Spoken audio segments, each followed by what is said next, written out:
Hello, everyone. Thank you for tuning in. I am Kari Mayfield, the content director at SheCanCode, and today we're discussing women in the technology landscape. I've got the wonderful Kari Mayfield, Head of Diversity, Inclusion and Equality at Ping Identity, with me today to take a look at the importance of having a diverse workforce, how the current tech landscape is impacting women, and what more can be done to create equality. Welcome, Kari. Hi, Kari Mayfield. Thanks so much for having me, Kaylee, today. I work for Ping Identity. As you said, I'm the head of diversity, equity, and inclusion.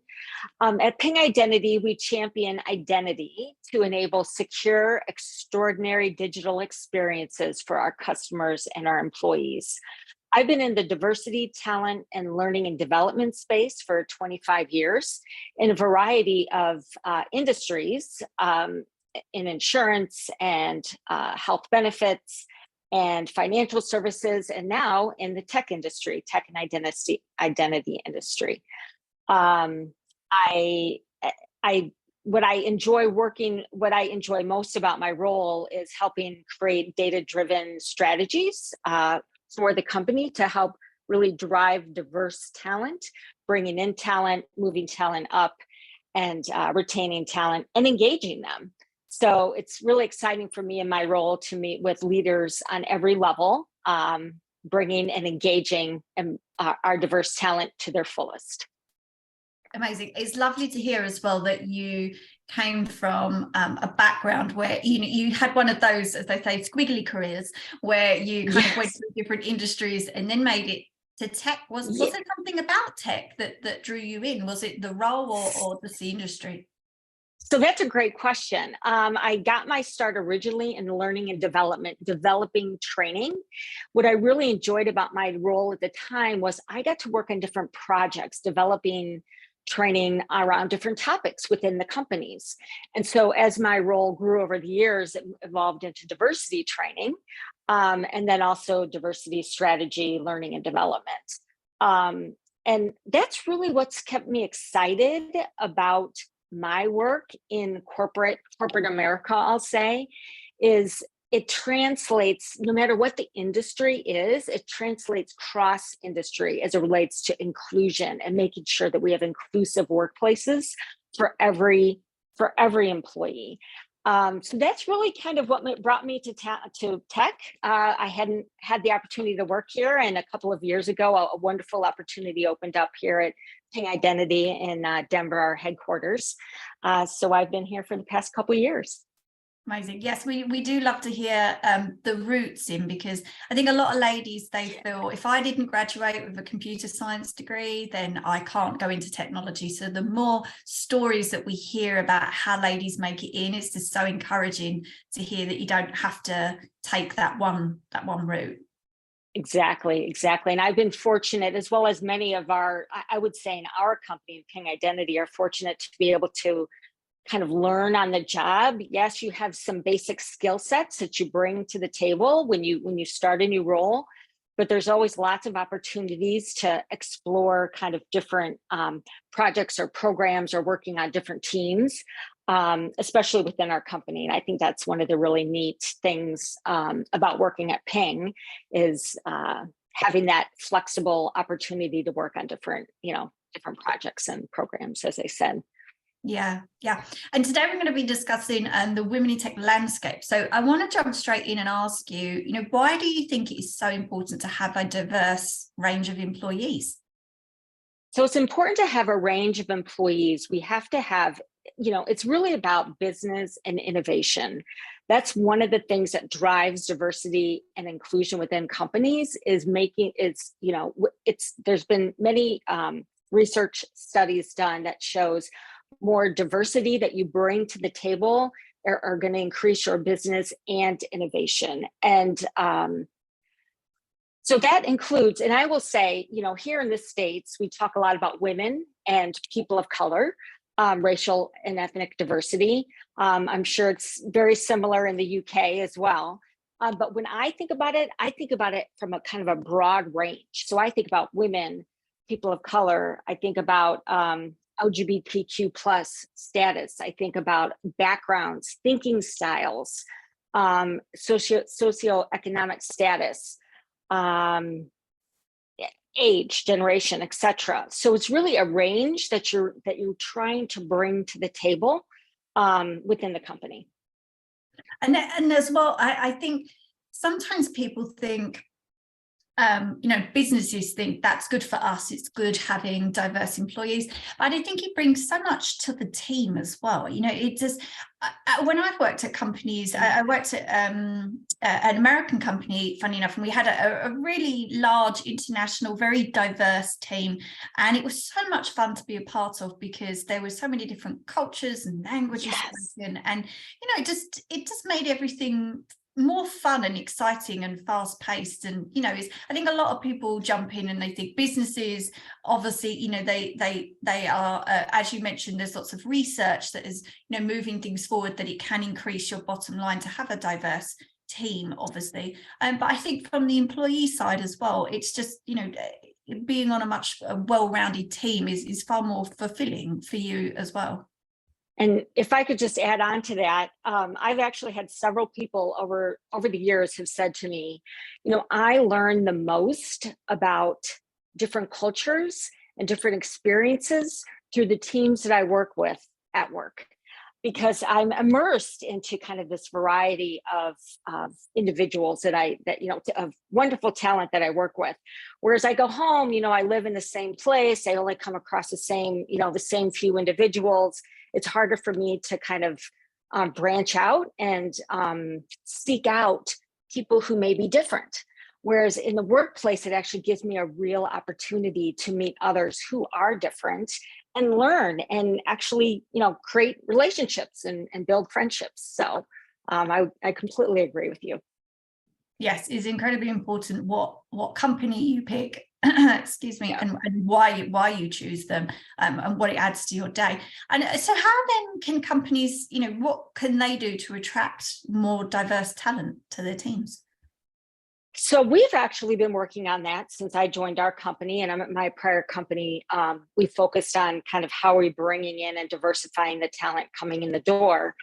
One of the ways is obviously diversifying the sources that you go to. So instead of going to the same schools, the same external organizations, let's look at the list of places that we go within your country, and kind of look at what is the makeup of that particular audience of that organization or that university. Is it that diverse? Is it the diversity that you want to bring in the door? If not, kind of tap into, and I'm going to say we actually have what we call employee resource groups. We are tapping into our employee resource groups. We have a people of color group, and they're helping us diversify the places that we go to. So we now have a new list of universities in tech and obviously in tech and identity, and are starting to recruit from those universities. Same thing with aligning yourself with an external organization. We partner with Saramount Diversity Best Practices, which is a kind of a best-in-class organization that has lots of, they've got, opportunities to, apply for roles. In addition, we also have tapped into an organization called Inroads, who they are kind of a premier organization as relates to Black and African-American university students. And they actually tap into several different universities. And so we're starting to recruit from their internship program, feeding into our internship program. So definitely making sure you're looking at the places you're seeking out your employees you're seeking out talent today, and then diversifying it. And just make sure you're looking at it from the lens of who is it that you want to start bringing more into the door as it relates to kind of a population and audience. Yeah, that is so true. I love what you just said there, because it's just taking a look and realizing, what we might have a problem. It's almost having that reflection of, if we're not getting what we want, then go somewhere else. And I know on social media, sometimes when you have a conference and all the panel, all of the speakers, or you might have an all-male panel, you will always get somebody jump in and say, you know, but where were your female speakers? And you tend to have the conference organizer come back and say, we know we couldn't find any women in tech, and all the women in tech come back with lists with speakers. You know, you weren't looking hard enough. They are there. You're just looking in the wrong direction. So yeah, exactly the same. You just need to do some self-reflection and go and find some other places and and that's what I find in this work. Every action that you take has to be with intention. So whether it's attracting talent coming in the door, whether it's you know, advancement within the company, whenever you're looking at and working with your talent and your leaders and your managers, it's about being intentional. So making sure you're intentionally looking for those other sources is critical. Yes, yeah, I agree. And do you think the technology industry is doing enough to promote female representation in tech? Could they be doing better? I think we can always be doing more. I guess I would say we can't just stick with the status quo. We know that there's an issue. There just are not enough women and young girls kind of coming up and moving into the tech space.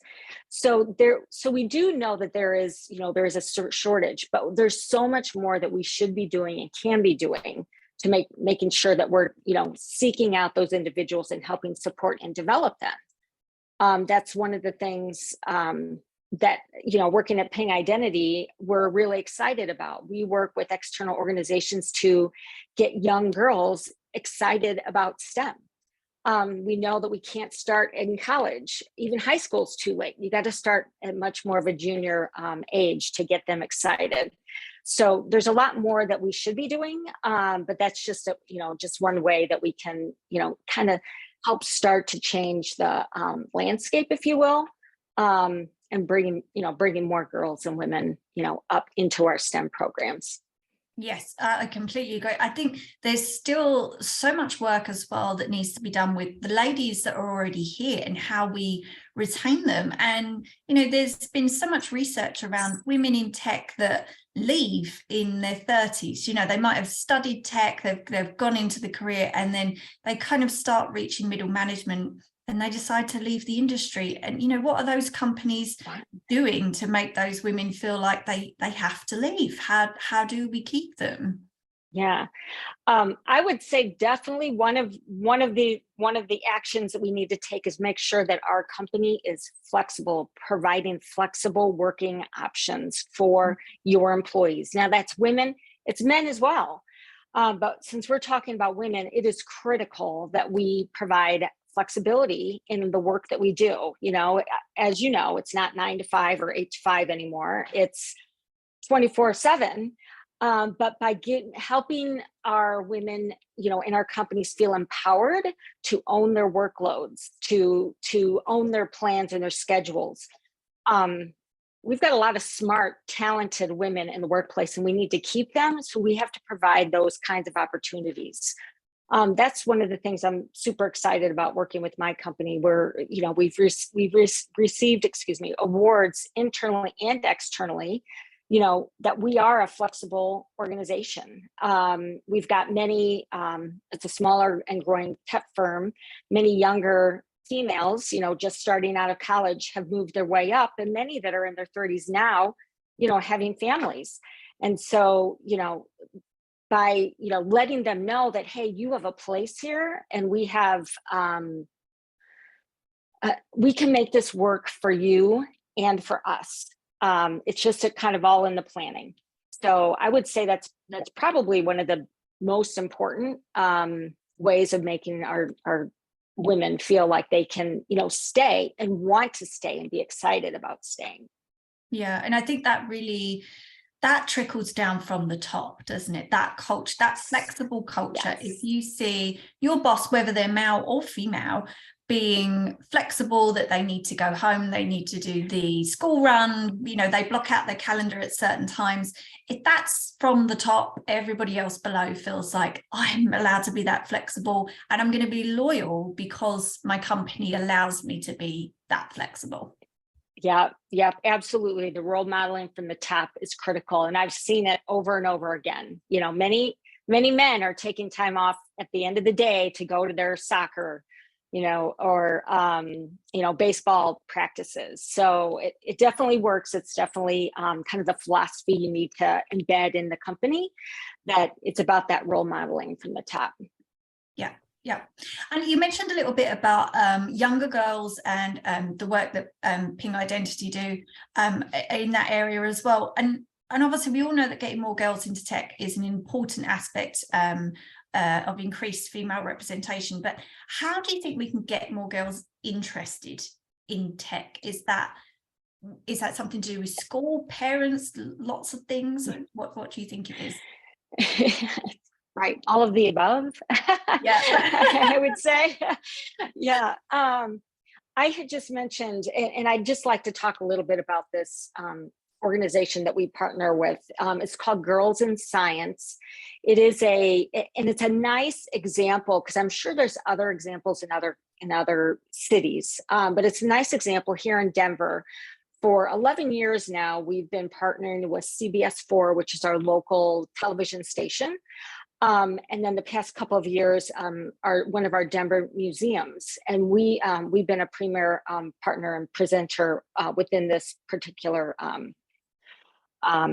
program. So just this past Friday, we invited girls and their families, their entire families, to come to the museum to learn about all types of jobs as it relates to STEM fields. So we were there. There was like an energy company was there, technology identity. So there were probably, 15 different companies. And, we all had booths, and we had little activities for the girls and for their parents and families to play. And so ours was around, how do you coding? How do you code? And so when you think about playing an online game, you have to create your own personal profile. And so we had a little activity where we used Legos in different colors and kind of built out the process of building out your own personal profile when getting ready to play an online game. And it was coding that was kind of the activity that we were teaching. So the girls actually went through it themselves and moved the Legos around. The parents were actually got quite engaged themselves, because they didn't know kind of how the behind the scenes, what happens as you're, creating your profile and how that works. So it's a nice example of how we need to bring in both, the children, and the girls and the brothers were there, and the parents were there as well. And obviously it's on a small scale, but this is, I would say this particular program has grown from, 11 years ago, 300 or 400 people. And there were probably, probably 2,500 people there on Friday night. So that's just one example of I think it's important for us in the identity and tech space to be able to start to contribute and give back and encourage and foster that kind of excitement and plant seeds along the way. Yes, I love that expression, plant seeds, because that's Yeah. right. Bringing the family along means that, mum and dad and all the siblings get to hear about, actually, coding isn't as frightening as it sounds. If you don't have any family that has previously worked in tech, you've got nobody that's exactly promoting that career to you. Right. So instead of, if you have and talks in schools, are incredibly important, but if you just have one speaker go in and speak to the class, the rest of the family doesn't get to hear about the career. And as we mentioned at the start of this question, there are so many factors that go into it. It's parents, it's teachers, it's what you see on TV, and they all kind of work together. It's not one answer. So that's great to have the whole family come along. Why not? Exactly. Yeah. And I also know, we also partner with one of our local universities, was a very, very strong engineering and technology company. So when you had mentioned teaching, it's kind of those advisors, and the whole program is very strong and well, obviously, and it supports young men who are moving into the space. It's really supporting, they've got special programming that's supporting women in tech and, helping them kind of learn the skills that they need to really succeed and get started off on the right foot. Yeah. And how all of that, I suppose, translates into a real job in the workplace. I think sometimes when we get taught things when we're young, it's really hard, especially if you go on, say, work experience for a day and they send you off to the photocopier and you don't really do much. You have to sit at the paper shredder.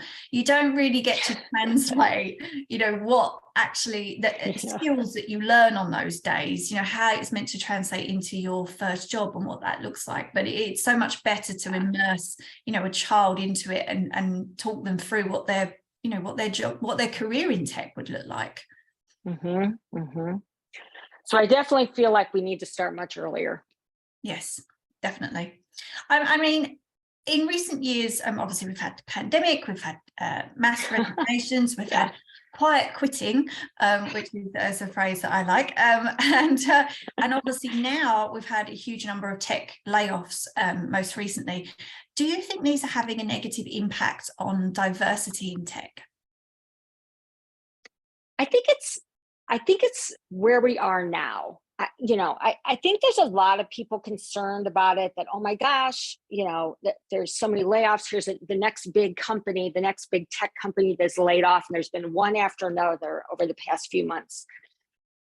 But there's so many more technology and identity companies out there that might be smaller organizations.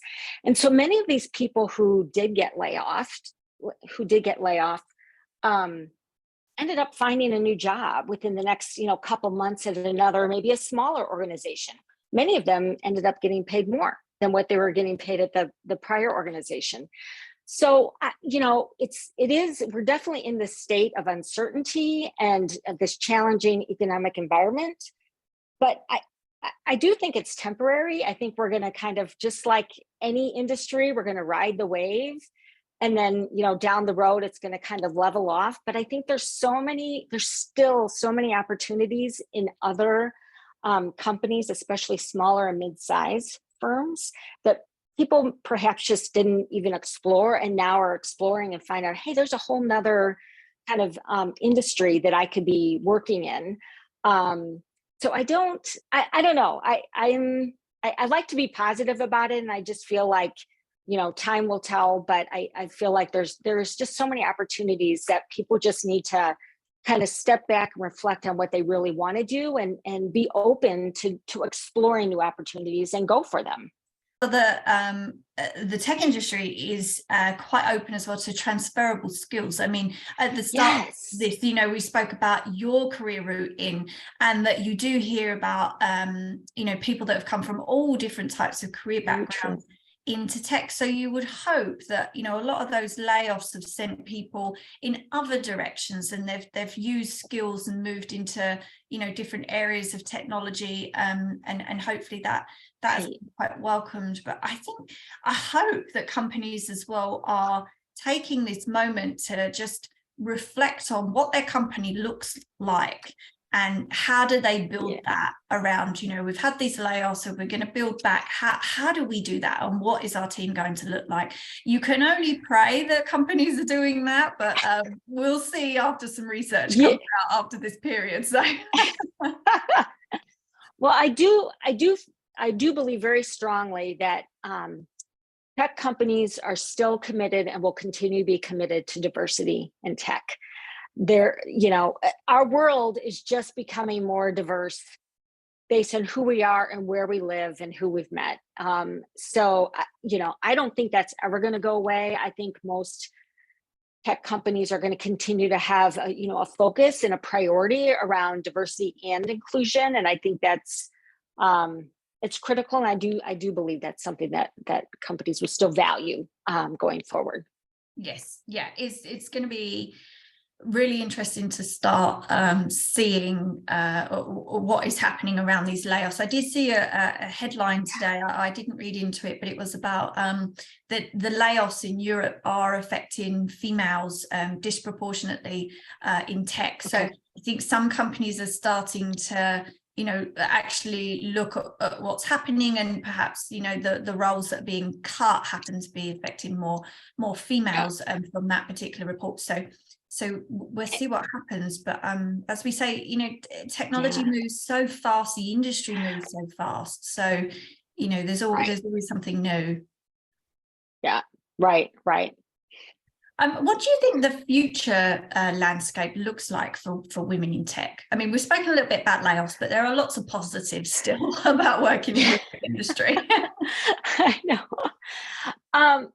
You talked about that transferable skills, and I think as the working landscape in general just continues to evolve and become more diverse, there's just more opportunities for women. And that transferable skills is critical. So you can, like we said, you can work in different industries, be a project manager or project lead or a specialist in a certain topic, and you could bring those skills to the tech industry. I mean, that's one of the things that when I got hired here was that they liked that I had that diverse background, because I was bringing a very different lens to this technology company, because the company they're the experts. Ping Identity is the expert in the identity space. That's not what I'm bringing to the table. I'm bringing a different lens. And I think that's the same for any kind of a role as it relates to women in tech. There's so many different jobs in that industry that you could be moving into different areas. I also know as it relates to like sales and marketing, like that's definitely a transferable skill, from company to company as well. So I think it's an exciting time, frankly, to be working in technology. And if you can be open to change and comfortable with being uncomfortable, it's a really great place to be. And it's fun and exciting, and it's great to be able to continue to learn and grow in your role, and then moving to another role. So yeah. So those are just a few things. I think as well, you're absolutely right about doing your job. What you're there to do is so important. And I've spoken to some ladies who have always been worried, I think, about entering into a male-dominated workplace and then thinking, is it okay to be me? How do I fit in? And actually, the value that you add is the fact that you are different, you think differently, and that's what your team is looking for. They're looking for a diversity of thoughts. They don't need you to blend in with everybody else. So it's only a positive, really, that you come into a company, as long as it's a supportive company and you feel like you are supported, not just as somebody that works in tech, but a female in the workplace. Then I think it's so important to pick the right company for you, and leave if you're at the wrong one. Right. And just to add on to that, just thinking about like core values of the company, making sure you really understand what their core values are. Is that something that you feel like you can fit in and you can bring your authentic self to your role within that company? And that's one of the things I'm proud of, at Ping Identity. We have kind of, core values that really help people feel comfortable being who they are, speaking up, asking for what they need, for example. So that's just definitely something people should be looking at as they're looking in new organizations. What do their values look like, and do I feel like I can fit in? Yes, and you really get you think you get a feel from an interview, but I think it takes a little bit more, doesn't it, to really understand. That a lady said to me on a podcast many episodes ago, it's a bit more than a Slack channel, it's how you feel in the workplace. It's slightly more than the company saying, we've got a Slack channel for women in tech. It's how you feel part of that culture, and every day, how you feel, integrating with a team. You're absolutely right. Yeah. We have a saying that culture is not a spectator sport. You need to be, if you want to live and be part of the culture, you need to be part of the culture. You need to be contributing to the culture. It's not just sitting by and watching and listening. It's actually helping create what that looks and feels like. So we all can do that. And those are great companies. Yeah. That's lovely advice to end it on, because we are already out of time. So thank you so much, Kari, for joining us today. It's been an absolute pleasure. Well, thanks so much, Kaylee, for having me, and have a good rest of your day. Thank you so much to everybody listening. As always, thank you for joining us, and we hope to see you again next time.